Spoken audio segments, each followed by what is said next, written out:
Please welcome Sara, Loretta, and Sean, a.k.a. Mr. Wildenfree.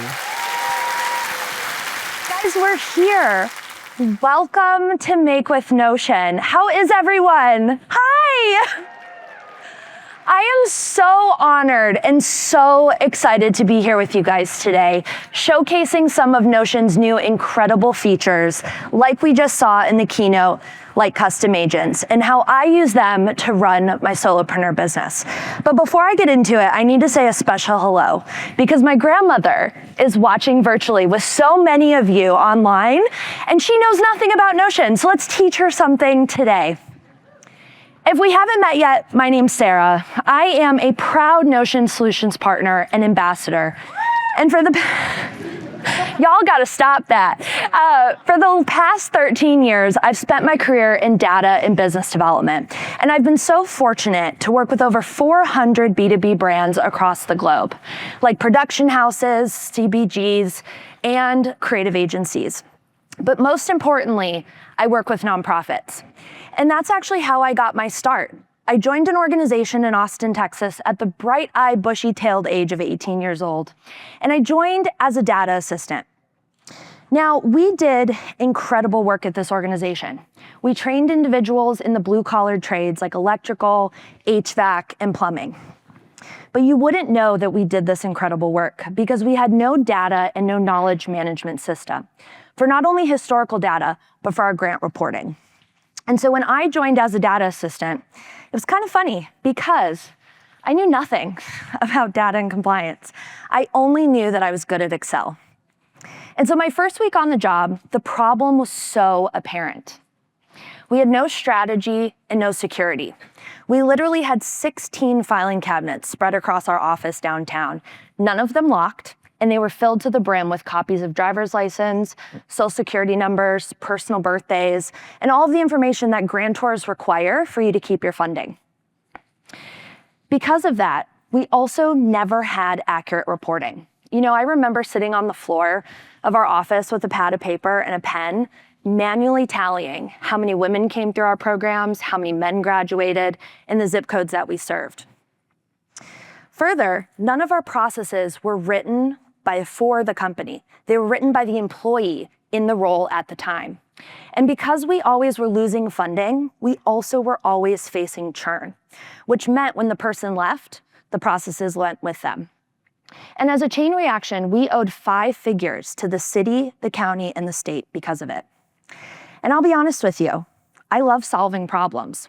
And I did those grants one time, and I realized I'm not doing this forever. And so I decided at 18 years old to learn SQL because it was the only tool, Microsoft Access, that we had a budget for and we had access to. But at that point, once I solutionized this and we finally had accurate reporting, we knew our numbers at any given time and we were finally not making our grantors mad, I no longer had a full-time job. But I was really fortunate because I got to do fun things.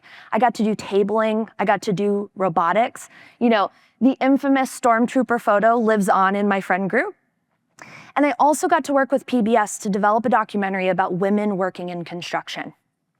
And you know, I realized that we were not special, that more organizations than we realized also faced this problem of no tech budget, nobody in a tech seat, and nobody telling them how to work better. And so in 2018, I decided to go out on my own and start my business. But becoming a freelancer, as many of you know in this room, means you don't have money. So I also did not have a tech budget, which means I had to go on Google and hope that something worked. And I'll be honest, I really didn't understand project management tools back then, low code, no code. It wasn't vocabulary at the time. And so I picked a tool that I thought the logo was cute, and I hoped that it worked. But it was very clear that my internal projects and my client projects were broken. I was missing communication, I was missing deadlines, and it actually made me think, am I bad at freelancing? And it was so strong every day. You know, I would literally sit there and cry. Like, why am I so bad at this? And I realized it wasn't me, it was the tool. And so I worked backwards and I thought about my workflows. I thought about what was important to me. And on a rainy day, I got back on Google and I found an ad for a tool called Notion. And like all of you in this room today, you guys know Notion is the unicorn. Notion is special. Because of the way that they give us the features, the blocks, the tools, it allows us to allow our creativity to run wild. And in those 4 hours of that afternoon, I not only built my first workspace, but I migrated everything and moved on with my life. And that is what I'm so excited to show you guys today, which is my one database workspace. Now, before we get into it, there's a little bit of a shock for you. I am not an aesthetic girly. I know I look great right now, but I don't use emojis. I don't over-design my databases and my dashboards. I actually don't even use dashboards because I don't believe that they make you productive. Until you have that foundation set, then you can add the bells and whistles. And for me, those bells and whistles are Notion AI. So let's dive into my workspace. This is a screenshot. I literally took it like 2 days ago. I didn't hide anything. I literally have one page. And I have 6 areas that track every element of my business, from finances to my sales pipeline, my wiki, my content creation, my goals, and my projects. This clean infrastructure allows me to sit down and just do the work.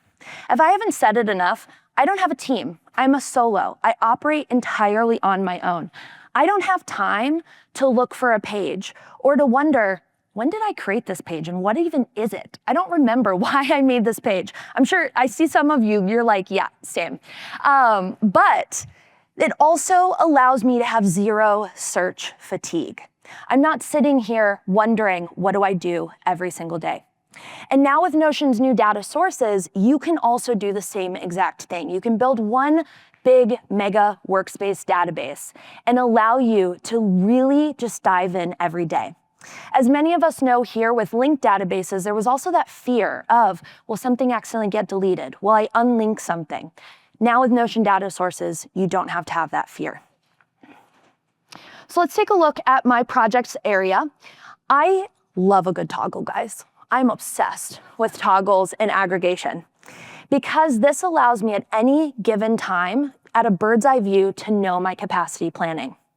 So I have a personal rule here, as you guys can see with the red circles. I don't allow more than 10 items in any toggle at any time. And it allows me to push things through the pipeline and not sit on things. I get it in, I get it out, I go and play with my dogs. My day is done, right? So you could say that my workspace is boringly effective. But for me, it's a personal choice because I'm focused on creating the absolute highest quality experience for my clients, not getting stuck in the weeds trying to do it. So I want you to think about context switching. How many of you guys have heard that phrase? Good chunk of you, okay. So for those of you who haven't thought about context switching, I want you to think about your workday. How many times a day do you sit down and go, well, how many inbox emails do I need to answer? I have a ton of notifications in Slack. Oh, I have that meeting in 10 minutes. And you're not actually sitting and doing the work. But if we think about the screenshot that I have on the slide right now, this is actually a version of context switching, which is having multiple project databases with multiple variations of statuses and not leaning into a universal process. So this screenshot was actually a client that I worked with who in one database, they were tracking discussions. In another database, they were tracking funding. And in another database, it was kind of just a free-for-all with a not started and in progress. And I choose to not work that way. So I've actually eliminated statuses altogether with my projects. And instead, I use areas. Now, as you guys can see here, I have a few areas. I have my backlogs, so that's things I haven't started. I have my extended projects, my quick projects, but most importantly, I have these insanely deep-dived, researched one-pages that have every single piece of information for my offers and my products. So think deliverables, timelines, budgets, and who the absolute perfect client for me is. Now, you're probably wondering, well, Sarah, how do you then know when your due dates are? How do you track like an actual project? And what I've been able to do is use formulas in my toggle to just quickly tell me when the next subtask of that project is due. So think One of these is due in 6 months, a couple are due in a month or so.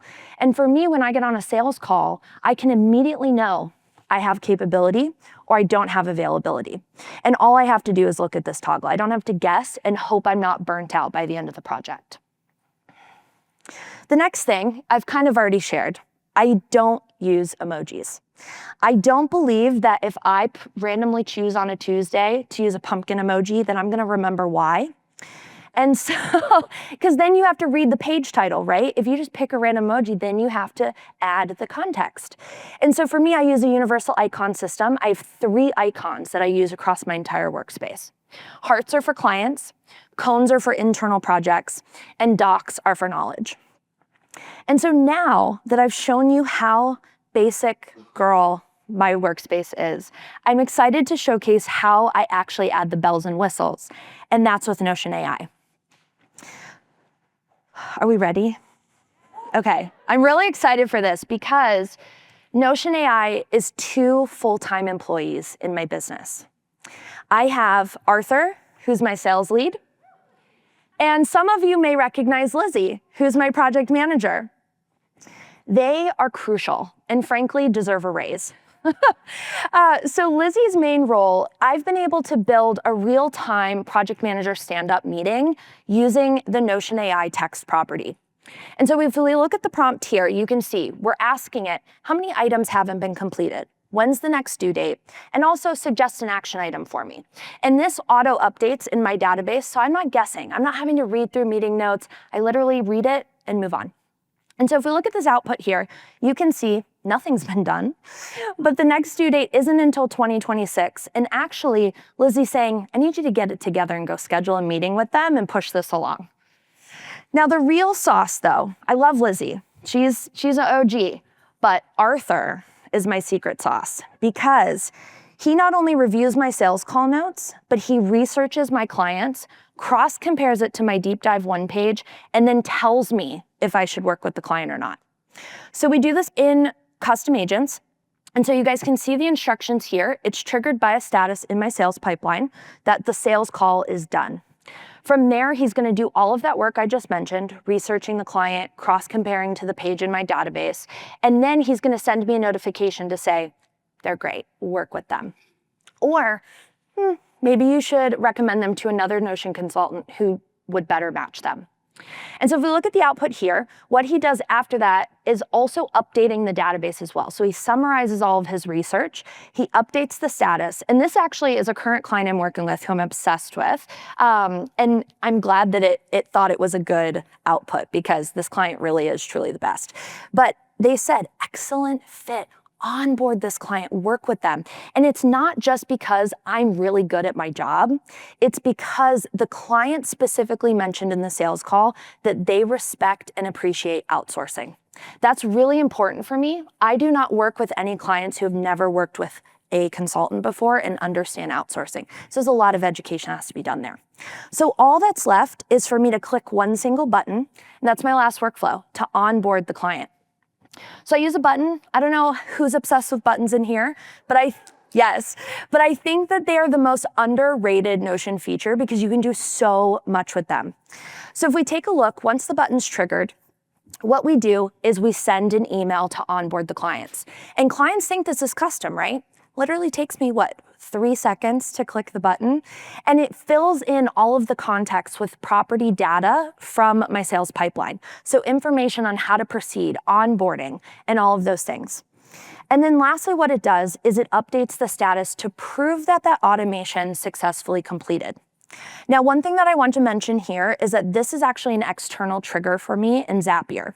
And then from there, it creates the invoices in Stripe, it updates my calendar, it creates Slack channels for me, and all of these other workflows. So this is vital to my workflow as a solopreneur. And so all in all, these workflows save me 5 hours per client. And I know that that really doesn't sound like a whole lot, but I don't know about you, but if I am doing a task more than 2 to 3 times, I'm figuring out how to automate it. Because the busier I get, chances are I'm not going to give that task the attention that it deserves, tying back to my important value of creating good quality experience for my clients. I also, in a personal way, don't want to sit behind my computer doing admin. I want to do fun things, like running Notion Austin. Woo! We get to do really fun things like panels at South by. I also ran an ice cream party to celebrate offline mode last week. And that's what I care about. I care about building relationships, having a conversation with you, and getting to know how you work and how your brain operates, and who you are as a person. Do you like to puzzle? Are you a quilter? Do you like food? Let's be friends, right? That's more important than checking email. And so if we think back to the company that I started my career with, had we had a custom AI-powered workspace that really propelled our work, not only would we have been 100% accurate in our reporting, but we would have been a profitable organization.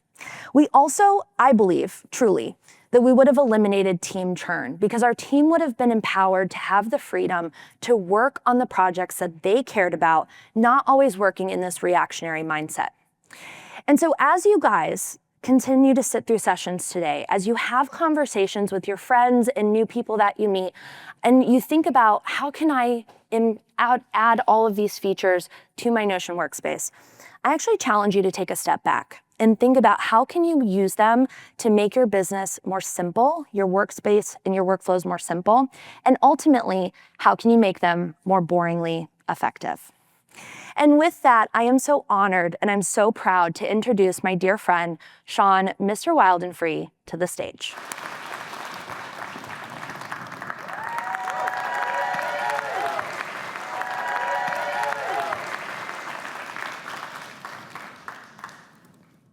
It took me all this time to make my mind up. Still ain't made my mind in its completion. It's an endless seam of dreams and patternings of different reams and chapters. I skipped with season passes, seen the masters. Still searching for what I should master.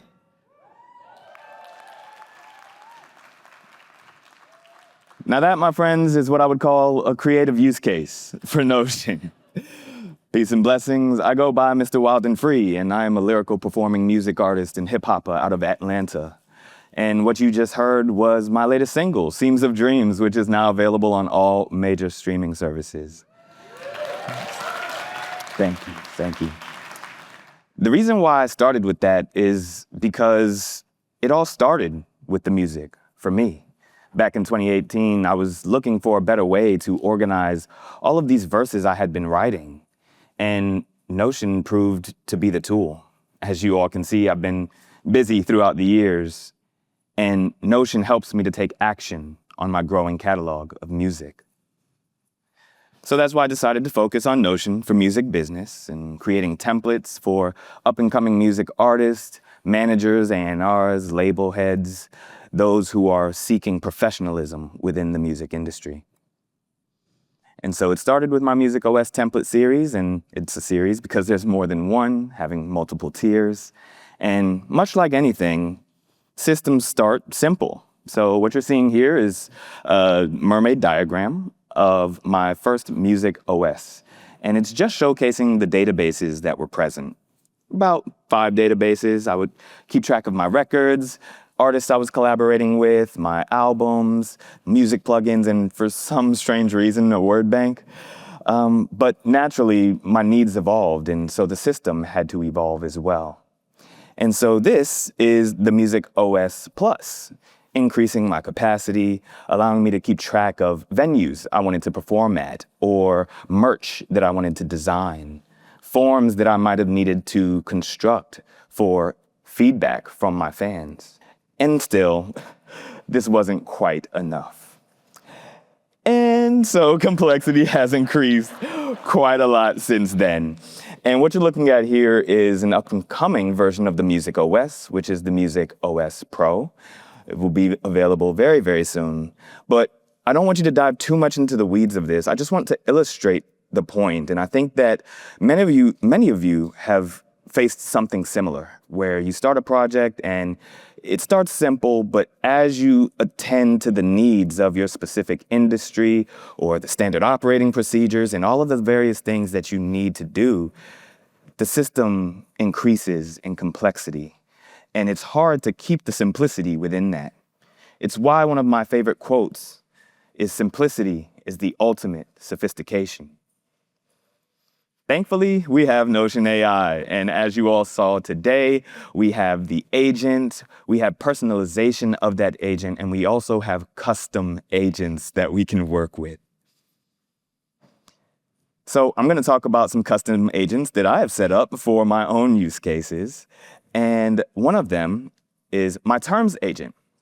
And so what you're seeing here is effectively an agent that I've set up to help me keep track of all of the crazy acronyms and music industry terms that can sometimes be very complex and confusing and all over the place. I can simply type in the acronym and the agent will populate a page inside of my terms database, enriched with all of the specific details of that particular term. And it just helps me to keep on track with the industry standards. Another is my ID3 agent. And so that's more specific to the music folks who might know what that is. But effectively, we need a clear, standardized way to compile our music credits. And so I have an agent set up where all I have to do is @mention the song that I am working with, and it will scrape not just that database, but any of the related databases for the necessary information and structure the ID3 credits exactly as I need them. Now, let's head over into Notion to actually look at some more examples. So here is my Music OS Pro, and it is a robust work in progress. And so, as you'll see, in healthy contrast to what Sara was mentioning, I actually use emojis and colors throughout my workspace. And I love them because they can be excellent visual indicators, and it can help you navigate throughout your workspace if you know how to use them well. And so what you're seeing here is I'm actually leveraging the description of the database. And I not only define the purpose of the database, but I also have hyperlinked emojis that help me to traverse across the databases in my ecosystem. And I also have all of the data sources in that database linked down below as well to make it easy for me to traverse the data sources that I need. And so it just gives me a clear picture of everything as I'm working with the information. Now, I want to show you my Wildenfree instruction set because this is the primary personalization, right? So this is for the workspace agent, and I have this set up first, encouraging it to, self-correct, but also not to be too agreeable. But there's other things that I've included, like database normalization, making sure that whenever I ask it to compose a system for me, it's able to do so in the proper standardization. I also have my own specific naming conventions for databases and data sources already defined. I have property titles already defined and property descriptions and everything that I need to make sure that that primary agent is configuring everything according to my standards. Now, if you all saw earlier, you can have the primary agent create a custom agent for you as well. And so here, I'm just going to have it create a fan nurturing agent that will help me move fans from discovery to superfans by highlighting the next best actions. And while that's working, I'm actually going to show you all my lyricist. And so this agent does not write my music for me, first and foremost. I write all of my own music, but what is necessary for most music artists is to have our lyrics in standard format for distribution to the mainstream platforms like Apple Music, Spotify, and etc. So whenever you open up your music and you see the lyrics scrolling through, we have to format that according to those standards. And so this one simply allows me to @mention a particular song. And what I have it do is structure the page with proper formatting. So it will go through every single line, capitalize everything. It will remove all of the unnecessary punctuation. And then I also have it give me variations of that. So I have a spaced version. I have one that has punctuation. And I also have one that has section labels. And lastly, the emojified version, right? So if I ever want to get really colorful with the emojis themselves, this is a great way to do so. Another interesting one that I have set up is my Web3 agent. And so what you're seeing here is, yes, I'm involved in Web3 a little bit. And It's still one of those spaces that is evolving and emerging with just a unique culture. And so I am on a decentralized social media platform called Farcaster, and sometimes I need wallet addresses or smart contract addresses or whatever it is, and I want to keep track of that. And so what I can do is simply give my Web3 agent that wallet address or smart contract or whatever it is, and it will properly scan through any of the blockchain explorers, figure out which chain it's related to, populate it within my Web3 database, and let me know whether it is a wallet or a smart contract. So that's real technical, but something that might be interesting to a few of you all out there. Is anybody in Web3? Okay, a little bit, okay. All right, and so you're seeing it here. It's automatically defining where it needs to be in that Web3 database. Hasn't populated yet, but we'll check back in on it. Another one that I have is all of my information. No, I'm just kidding.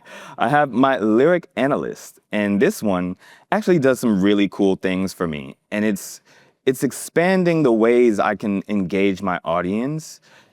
I've never even thought to do something like this until I unlocked the power of a custom agent. And so it has effectively populated this page. I gave it the structure of the page that I wanted it to compose, but it will read through my lyrics and actually give me a sentiment score, the readability score, any literary devices that I have mentioned, a total word count, the unique words, the difference between those, the average line length, average syllables, and the unique rhymes. Super interesting, super for the music heads that are into the lyrics and want to know these kind of technical details. And lastly, before I get back to that other agent, I wanted to show you all something that is external to Notion, but can leverage Notion. So during the keynote, you all might have heard them talk about MCPs, and I'm using a browser called Comet to effectively connect with my Notion account. And what you're seeing here is that I've asked the browser to reference my metadata for my music inside of Notion, and then it is taking agentic action to populate this form on my behalf. So it helps to reduce the redundancy of my input when it comes to the work that I'm doing. And of course, I can just go back through and proofread. Now let's see if that fan nurturer is done. So as you can see, it has composed a brand new agent for me, and I can view the settings, and you can see it's defined the triggers properly. It's given me full instructions, and it's even referencing the proper formatting and structure that I've defined in my primary agent instructions. Thank you. Yeah, so that's a bit of the Music OS. And so why Notion? Well, for me, it reflects the way my mind works. Bar for bar, block by block. It continues to get better with time and allows me to focus on the rhymes. Now it even has agents that can assist me in my endeavors. And yes, while I am a proud creative, I also know that AI is already disrupting what we thought would be our norm forever. So I'm embracing it, knowing that I'm still smarter than AI on the matters of my life and my own perceptions. So it'll be up to me, and yes, up to you, to give it our direction, to help it see our vision and give it course correction. Because it will make mistakes, but it is learning and improving rapidly, unlocking new potentials and increasing our working pace. I see the sense it makes, and I've seen what I can make. So I'll continue to make with Notion.